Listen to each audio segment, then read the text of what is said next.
निदेशालय का अपना स्क्रिप्ट है जिसमें बताता है कि किसी बच्चे को यदि आप वर्णमाला का बोध कराते हैं या वर्णमाला लिखना शुरू कराते हैं तो आप इन्हीं तरीके से कराइए तो उसके लिए सीखना आसान हो जाएगा। डेज वाइज आप उनको बताएं कि कैसे अ लिखेंगे, आ लिखेंगे, इस बॉक्स में डिजाइन को इस तरह से बना के सिखाएं। तो कॉपी जो आजकल की किताबें जो बनती हैं सीधे वह अ लिखता है, डॉट देके कहता है कि लिखना शुरू कर, लेकिन अ बनने के पहले इस प्रक्रिया को वह नहीं सीख पाता। तो हमारा ये दायित्व है कि हम इस प्रक्रिया को यदि अपनाएं तो एक हमारा सिलेबस जल्दी खत्म होता है और टीचर एक दिन में बच्चे को खुद एक बार बोर्ड पे अ लिखता है, बच्चे को कहता है कि ड्रॉ करो, डॉग को ड्रॉ, तो डॉग को ड्रॉ करता है। इस एक अ को बताने में 40 मिनट का समय लग जाएगा क्योंकि वो पाँच स्टेप है और एक बच्चा एक दिन में अ बहुत अच्छे से सीख के अपने घर लौटेगा और अ सीखेगा तो आ भी सीखेगा। तो हम यदि इस फॉर्मेट को अप्लाई करें तो लंबे समय तक हमारा क्लास भी रोचक बनेगा, हमारा सिलेबस भी लंबा चलेगा और बच्चे इस स्टेप को देख देख के वो बार बार उसको सीखना, दूसरों को सिखाना भी पसंद करेगा। इसलिए हमें इस स्वरूप को बनाना चाहिए, इस रूप को मानना चाहिए। बिल्कुल वही रूप ये है। वो लिखने के पहले 4 स्टेप में बच्चे को सिखाइए। पूरा ये वर्णमाला है, हम ढ ढ कैसे लिख सकते हैं, तो ये मानव रूप आएगा। बच्चों की हैंडराइटिंग जो बिगड़ जाया करती है उसके पीछे भी यही वजह है। और आजकल के बच्चों में 10th तक हम देखते हैं एक कॉमन ये समस्या है कि वह है और है में अंतर ही नहीं समझ पाते। जहाँ पे है लिखते हैं उसी को है भी समझते हैं, वो अनुस्वार का महत्व नहीं समझते। और जब तक उनको जूनियर क्लासेस में ये नहीं समझाया जाएगा ऊपर आकर के वो गलतियों में काउंट होगा और नंबर को भी कम कराने लगेगा। इसलिए हम नीचे से उनको बताएं कि अनुस्वार, अंग की भूमिका क्या है।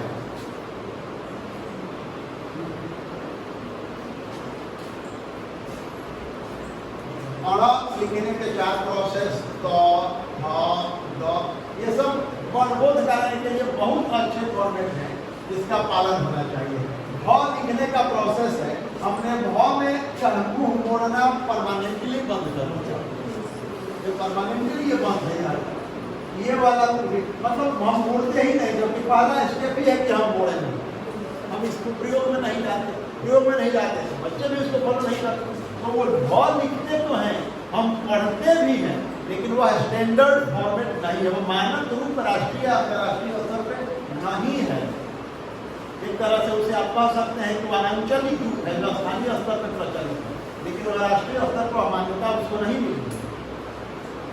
उसी तरह से य लिखते लिखते बच्चे बहुत अच्छा य नहीं बना पाते, तो य यदि इस अंदाज में वे नहीं बना पाते फिर संकट खड़ा होता है कि उस रूप को का वे पालन नहीं कर पा रहे। इस रूप में उन्हें वर्ण सीखना चाहिए और इसीलिए उनकी स्पेलिंग भी कभी कभी गलत होती है, हैंडराइटिंग तो बिल्कुल गलत हो जाती है। और इस र लिखने के 3 स्वरूप, ल लिखने के 4 फॉर्मेट, म के 4, हम कहीं ना कहीं इसमें बच्चे जो बदलाव करते हैं उस बदलाव से हमें बचना है। और इत्यादि में तो बहुत सारा ये 6 जो बच्चे लिखना सीखते हैं, यदि वे इस 5 तरह के स्वरूप का या 5 फॉर्मेट का पालन यदि अच्छे से करें तो उनके अक्षरों की, वर्णों की बनावट भी बहुत अच्छी हो जाए। लेकिन यदि वे इसका पालन नहीं करें या हम यदि ऐसा करना नहीं बताएं, यदि हम यह एक स्व बताने में यदि एक पीरियड मतलब 40 मिनट नहीं खर्च करते हैं क्लास 1 में, तो ना तो वह अच्छे से स्व बताना सीखेगा, ना सब अच्छे से बोलना सीखेगा। हाँ, वर्णबोध कराते हैं बच्चों को, तो हमें तो किताबें मिलती है कि आप डॉट डॉट करिए, कॉपी कराइए, लेकिन उसके पहले इस सत्र में हम आप लोगों को ये बांट भी देंगे कि कॉपी इसका पेपर, या आप इस डिजाइन में उनको पढ़ाइए, इस फॉर्मेट के साथ पढ़ाइए। तो एक पीरियड एक 6 लिखने में उसको पूरा एक पीरियड बच्चे को आप सिखाएंगे, 15 मिनट का आपको पूरा ये सिखाने में लगता है और फिर अगले 20 मिनट में बच्चा उसको बनाएगा तो उसको मजा भी आएगा और एक अच्छा 6 लिखना सीख जाएगा। वरना आज के बच्चों में इस 6 के स्वरूप को देखिए, अलग अलग तरीके से वो 6 लिखते हैं। जैसे जैसे गिफ्ट देते हैं वो बनावट नहीं आ पाती है, मतलब तो मानक रूप को फॉलो नहीं कर रहे हैं, स्टैंडर्ड फॉर्म है, उससे दूर जा रहे हैं और अपना एक फॉर्म बनाते हैं। जैसे ह भी लिखते हैं, कई लड़के ह ऐसे लिखते हैं, जैसे लगता है ह से खड़ी पाई हटा दिया गया है, ह बन गया, तो वह कहीं से ह का रूप नहीं है, ह का रूप कुछ दूसरा है, ह का रूप तो यह है। और कितने बच्चे ऐसा है, और यदि ऐसा नहीं लिखते हैं तो उनका गलत फॉर्मेट, गलत तरीका है लिखने का। तो ये हम जरूर ध्यान रखें कि किस वर्ड का पालन कैसे किस रूप में किया जाना है। अब यहाँ आ जाइए कि हिंदी वर्तनी के मानकीकरण के कुछ नियम ये सबको जानने चाहिए, क्योंकि कई बार ख्याति शब्द लिखनी हो और हमारे किसी दोस्त ने ख लिखा, हलंत दिया और या और क में हर्षिका और उन्होंने गलती किया कि मैंने तो हलंत बढ़कर ही दिया तो आधा हो ही गया, क्या दिक्कत है। व्यास लिखा, वो लिखा, हलंत दिया, व्यास लिख दिया और कहा कि तो आधा तो है ही, व्यास तो नहीं पढ़ेंगे। इसका स्पष्ट समाधान या निर्णय यहाँ पर है। खड़ी पाई वाले व्यंजनों में संयुक्त रूप परंपरागत तरीके से खड़ी पाई को हटाकर ही बनाए जाएं, जैसे ख्याति। ख में हलंत नहीं दे, ख पूरा है, उसकी खड़ी पाई को हटाएं तो आधा ख बचे। व्यास, श्लोक, ध्वनि, न्यास, प्यास, त्रयंबक, स्वीकृति, लग्न, लगन नहीं, लग्न, ध्यान रखिए। विघ्न, कच्चा, खच्चा, कुत्ता, पथ्य, डिब्बा, सभ्य, रम्य, यक्ष्म, ये वो शब्द हैं जहाँ वो पूर्ण वर्ण होते हैं, लेकिन हम खड़ी पाई हटा करके आधा वर्ण का ही इस्तेमाल करें। अन्य व्यंजन ये भी क और फ के हुक के आधे भाग को हटाकर संयुक्ताक्षर बनाए। हुक मतलब जब हम फ लिखते हैं, ये जो कर्म करते हैं उसी को हुक नाम दिया गया। तो संयुक्त जब आप लिखेंगे तो क में का हुक दे करके तो नहीं जोड़ेंगे, ये जैसे बहुत हल्का आधा ये है, आप देखें आधा क है, वैसा ही होना चाहिए, वो हुक उसका हटा होना चाहिए, पक्का का या दफ्ता का ऐसे दिखना चाहिए, वो हमारा मुड़ना नहीं चाहिए, ये ख्याल है।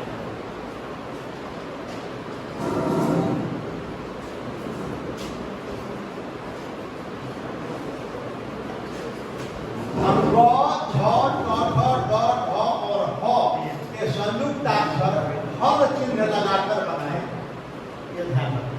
अंग, छ, डॉट डॉट डॉट ढ और ह, वांगमय।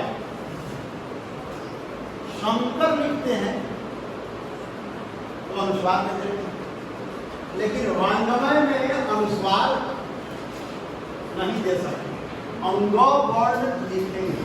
उच्छ्वास में हम छ आधा लिखेंगे। लघु में वो वाला फॉर्मेट जो हम अपनाते हैं कि ट के नीचे ट लिख के दीर्घ कर दे देते हैं, ये सही आधा ट फिर ट लिख के बड़ा हो जाता है, चिन्ह और ब्राह्मण, यही उसका सही रूप है। हम ह लिख के जो म लगाते हैं, कल हम लोग जहाँ थे वहाँ थोड़ी बहस भी थी, थोड़ी जिज्ञासा भी थी, थोड़ी चिंता भी थी।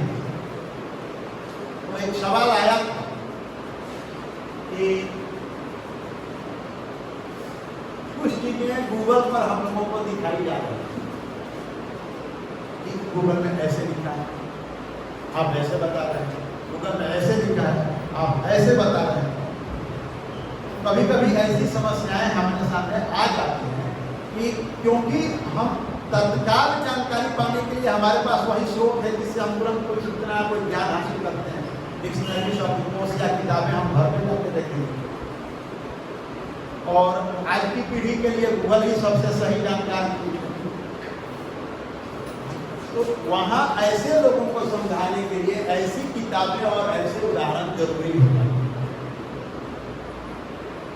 लेकिन द के साथ अर्ध स्वर य और व आने पर हलंत के स्थान पर व्यंजन बनाने के परंपरागत रूप को प्राथमिकता दी जाए, जैसे विद्या। द हलंत नहीं हो, इस रूप को हम अपनाएं, द और य को मिलाएं, द्विवेदी के इस रूप को अपनाएं, द्विधा इस रूप को अपनाएं, द हलंत व नहीं लिखें, द में व लगाएं। संयुक्त र के प्रचलित तीनों यथावत बने रहे, कोई बदलाव नहीं। प्रकार का यह रूप, धर्म का यह रूप, राष्ट्र का यह रूप, इसका कुछ रूप हम बदल दें, ऐसा नहीं होगा। रेप है तो रेप ही है, इसमें कोई बदलाव नहीं आएगा। यदि प्रकार का यह र है तो ऐसा ही है, राष्ट्र का यह है तो ऐसा है। इसका कोई संकेत, कोई माध्यम, कोई सिंबल नहीं है, इसी रूप में स्वीकार किया है। श्र का प्रचलित रूप यही मान्य होगा। श और र के संयोग से श्र और री के संयोग से श्री बनते हैं, द और र के संयुक्त रूप के लिए द्र ही मानक माना जाएगा। श्र और द्र के अतिरिक्त अन्य व्यंजन जो र के संयुक्त अक्षर इस रूप में है। जैसे श्र के साथ तो यदि एक र है तो इस रूप में आएगा, लेकिन व के साथ जो है तो इस रूप में आएगा। इसीलिए कहा कि श्र का प्रचलित रूप ही मान्य होगा, जिस रूप में वह स्वीकृत है। लेकिन क्र प्र प्र इत्यादि लिखना है तो इस वाला र, ये वाला र लगाया जाएगा। हल चिन्ह युक्त वर्ण से बनने वाले संयुक्ताक्षर के साथ आने वाली ह्रस्व की मात्रा को शब्द युग्म के पूर्व से लगाते हुए व्यंजन तक ले जाए। चिट्ठियां आधा क, आधा क, उसके बाद व्यंजन, आधा उसके बाद व्यंजन, मतलब उसके व्यंजन तक पहुंचाइए और तब कारक चिन्ह। राम ने राम को राम से कारक के सभी चिन्ह लिखे हैं, लेकिन कहता है कि यदि उन्हीं कारक के चिन्हों के साथ सर्वनाम आ जाए तो कारक के चिन्ह आप उनसे कनेक्ट हो जाते हैं, जुड़ जाते हैं। राम है तो मैं अलग है, लेकिन तुम जैसे ही आया मैं आ गया, आप जैसे ही आया साथ में आया, तुमसे उसने सब साथ में लिखे हुए हैं, क्योंकि सब ये कारक के चिन्ह हैं। यहाँ सब अलग है, यहाँ सब जुड़े हुए हैं, क्योंकि ये सर्वनाम रूप है और सर्वनाम रूप के साथ कारक के चिन्ह आपस में जुड़ जाते हैं। इसीलिए अब तो कोई चीज ऐसी है नहीं जिसको देख करके आपको पा सकते हैं, आपको जानकारी उनसे बुनियादी रूप में अखबार पढ़ने के सोचना में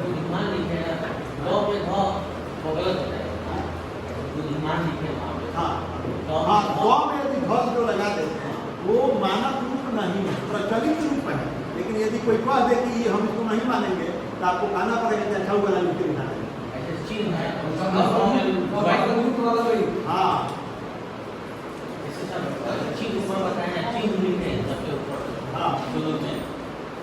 चिन्हित है उसके ऊपर और नीचे और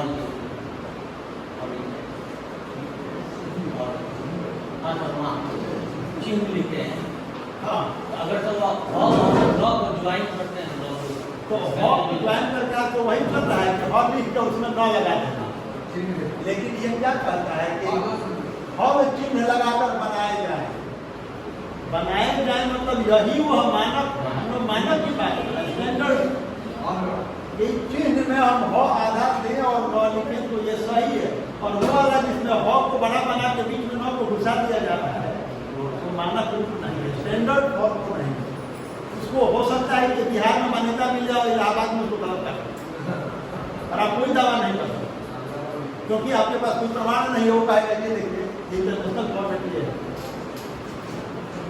और अंकों में और अक्षरों में इसमें ये बात आपको मिलेगी।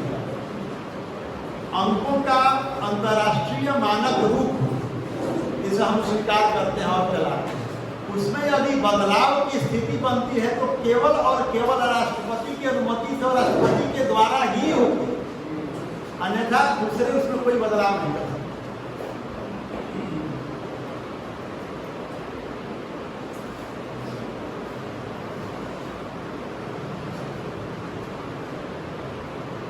सर्वनाम और कारक चिन्ह के बीच भी तक आदि निपात हो तो कारक चिन्ह को पृथक लिखा है। निपात क्या होता है? निपात किसे कहते हैं?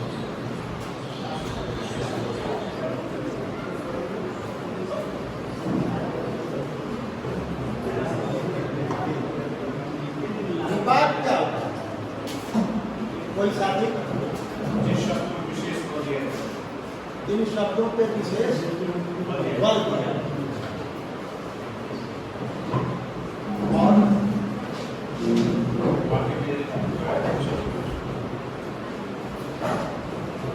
अव्यय क्या है?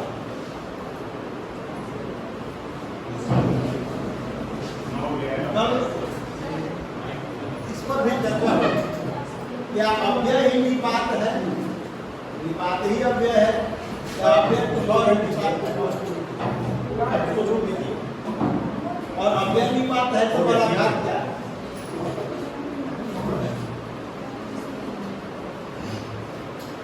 हम कुछ स्वर्गों को भी अव्यय कह लेते हैं कि शब्दांश है वे शब्द बना लेते हैं।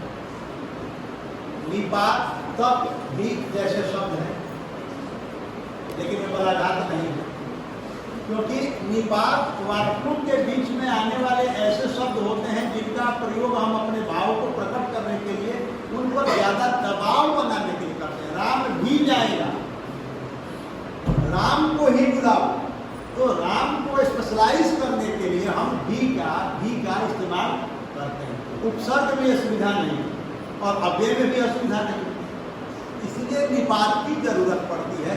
जो शब्द के टुकड़े हैं, बलाघात कहाँ था? बहुत बलाघात तो वहां भी होता है, लेकिन बलाघात शब्दों के बीच में होता है और निपात वाक्यों के बीच में होता है। जैसे मैं पटना जाऊं, तो पटना के दौरान आप जब ना पर जोड़ देते हैं तो वहां बलाघात, बल का आघात किया आपने एक वर्ण पे, तो बलाघात। मैं तुम्हारी मम्मी से मिलूंगी, तो मम्मी से मिलूंगी, आज ही आऊंगा तुम्हारे घर, तो आज ही आऊंगा कहने के दौरान आप पर आपने जोड़ देंगे, वहां पर बलाघात हो गया। तो शब्दों के किसी वर्ण पर जब आप बल का आघात करते हैं, भाव ज्यादा प्रकट करने के लिए, वह बलाघात है। और वाक्यों के बीच में किसी शब्द पे ज्यादा जोड़ देते हैं तो निपात है। जो अव्यय है वह अपना स्वरूप कतई परिवर्तित नहीं करता। तक है तो तक ही है, भी है तो भी ही है। तो लड़का हो, लड़की हो, पुल्लिंग हो, स्त्रीलिंग हो, किसी भी वचन में हो, लेकिन भी उसी रूप में रहेगा। लड़का भी आएगा, लड़की भी आएंगे, लड़के भी आएंगे, लड़कियां भी आएंगी। भी में बदलाव नहीं हुआ, वचन लिंग बदलते चले, उन्हें निपात कहते हैं। कि सर्वनाम और कारक चिन्ह के बीच में तक आदि निपात हो तो कारक चिन्ह को पृथक लिखा जाए, जैसे आप ही के लिए, मुझ तक को अलग लिख। निपात को कहीं भी कनेक्ट किसी शब्द के साथ नहीं करें। संयुक्त क्रियापद में सभी अंगीभूत क्रियाएं पृथक पृथक लिखी जाए, जैसे पढ़ा करता आ सकता, जाया करता, खाया करता, जा सकता है, कर सकता है। रंजक क्रिया भी कहते हैं, इसमें दो क्रियाएं हैं, कर और सकना, किया और करना, पढ़ा करता, खेला करेगा, घूमता रहेगा, सब अलग अलग करेंगे, लेकिन इसमें एक बदलाव आगे आपको दिखेगा, स्पष्ट करेगा। जैसे पढ़ा करता था, किया करता था, लेकिन करा करता था होगा कि नहीं? वह खाया करता था, वह जाया करता था, वह आया करता था, वह करा करता था, तो नहीं होगा। क्यों नहीं होगा? आगे पॉइंट है। अब उसके पहले आइए, द्वंद्व समास में पदों के बीच हाइफन रखा जाए, जैसे रात अपना खाना पीना, खाना पीना में हम ये हाइफन यूजर के दे देते हैं। समानता सूचक सा से सी आदि का कुछ हाइफन रखा जाए। हिंदी वाले जो ऊपर की क्लासेस भी पढ़ाते हैं, तो वहाँ तुम सा में हाइफन, चाटूसी की बात वहाँ भी हाइफन। तो जहाँ पर आप सा से सी आदि का प्रयोग करें, दोनों को कनेक्ट करने के लिए हाइफन। और तत्पुरुष समास में हाइफन का प्रयोग केवल वही किया जाए जहाँ उसके बिना भ्रम होने की संभावना हो। राजकुमार, राजपुरुष में तो कोई संभावना ही नहीं, लेकिन यहाँ बताया भूतत्व। यदि आप भूतत्व लिख देते हैं, इस हाइफन को हटा कर पढ़ते हैं तो होगा भूतत्व, और अब हाइफन है तो भूतत्व है। तो आप जब तत्पुरुष समास का विग्रह करेंगे, भू और तत्व करेंगे, तो भू का तत्व इस रूप में करेंगे, और जब भूतत्व पढ़ेंगे तो चीजें बदलेंगी, तब त्व विशेषण हो जाएगा और भूत एक शब्द बन जाएगा, और भूत का त्व जो है, भूत का जो विशेषण है भूतत्व कहा जाएगा। तो जब तत्पुरुष समास में यदि हमें दो शब्दों के भिन्न अर्थ लेने हैं तो हाइफन की जरूरत पड़ेगी। सामान्यतः तत्पुरुष समास में हाइफन की आवश्यकता नहीं होती। राम राज राजपाल गंगाधर ग्रामवासी आत्महत्या इधर के लोग बताए, पांचवें के ऊपर जो इधर है वही भी पढ़ा। इसका जरा विग्रह करें तत्पुरुष समास का। राम राज राजकुमार गंगाधर ग्रामवासी आत्महत्या।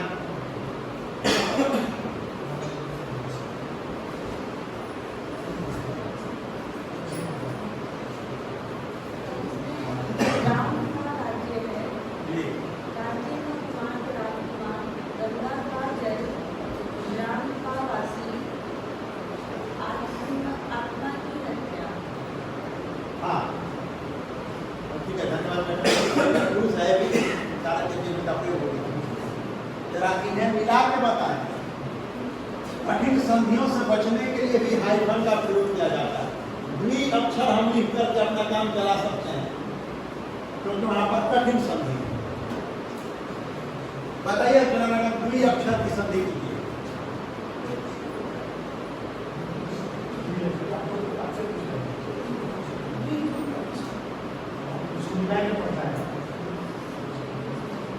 और अक्षर अलग अलग शब्द हैं, आप इन्हें मिलाकर पढ़ें, क्या होगा इनकी संधि का।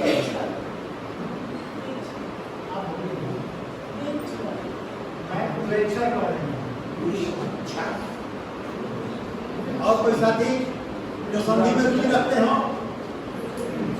वो लोग संधि में रुचि रखते हो, विद्रोह में नहीं, वे बताएं।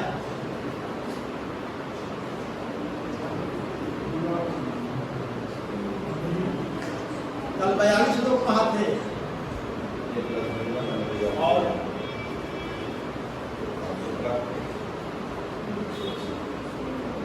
यहाँ भी चलो।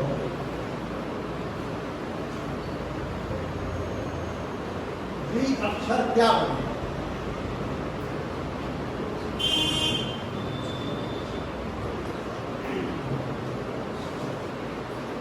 डिपार्टमेंट पराधीन है हिंदी का, संस्कृत का भी। हालांकि भैया ने सभी कर दिए हैं, खड़ा भी हुए तो हम उठा देंगे, भैया खड़ा भी हुए तो हम उठा देंगे, मेरे के बताने का। बाकी लोग अच्छा संकेत करते हैं, अयादी संधि है।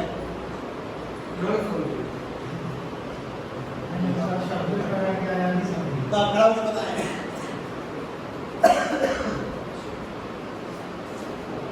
बहुत सहज है। डी का आप अस्वीकार बाहर कर दीजिए, छोटी की मात्रा को बदल दीजिए तो ई बदल जाएगा यो में। तो दीर्घ जी ने कहा कि यहाँ संधि हो जाएगा, इसको यहाँ टी हो जाएगा, यहाँ बदलेगा द्वयक्षर, और ये आधा जो जाकर अक्षर अ से मिल जाएगा तो वह द्वयक्षर हो जाएगा। द्वयक्षर इसी तरह द्वयत हो जाएगा, त्रिअक्षर त्रयक्षर हो जाएगा, त्रयक्षर। हर्षिकार यो में बदल जाता है संधि का नियम। अव्यय कक्षा खाती अव्यय सदा पृथक लिखा जाए यहाँ तक आपके साथ, और ये भी अव्यय ही है। आह वो आहा है ही तो सो जो भी न जब तक कब यहाँ वहाँ कहाँ सदा, कहाँ और यहाँ और वहाँ को जरा गौर से देखिए। ये खूब गलतियाँ मिल रही हैं और भड़लने से पूरे आत्मविश्वास के साथ मिल रही है। हम अनुस्वार देते हैं, चंद्र बिंदु नहीं देते हैं। यहाँ लिख रहे हैं चंद्र बिंदु गायब, कहाँ लिख रहे हैं चंद्र बिंदु गायब, वहाँ पर हम अनुस्वार दे के काम चलाते हैं। हम मोबाइल पर भी गायब है, आगे तो बिंदु दे देगा तो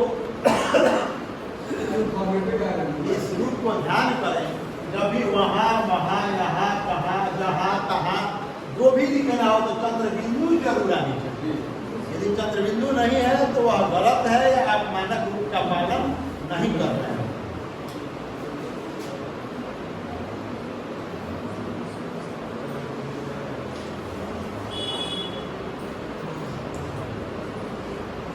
ये भी जानकारी के लिए, व्यवहारिक ज्ञान के लिए।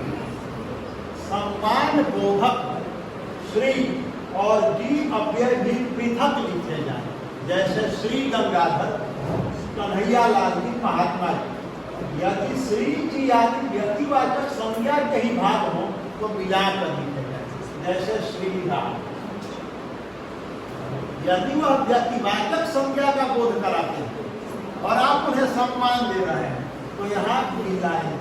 लेकिन वह श्री राम तिवारी हमारे मोहल्ले के हैं तो श्री और राम दोनों अलग अलग हैं। लेकिन यदि वह श्री राम अयोध्या में स्थापित है तो श्री और राम दोनों साथ हैं। ये अंतर समझ लेना है कि ये व्यक्तिवाचक यदि संज्ञा वह है तो वह ये होगा, और यदि सामान्य है तो वह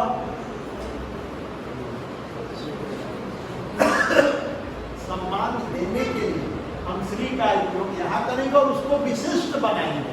जैसे ही हम श्री को किसी नाम के साथ जोड़ देंगे वह नाम विशिष्ट हो जाएगा, जैसे ही अलग करेंगे वो सामान्य हो जाएगा। लिखने के दौरान इस बात का ख्याल रखना है।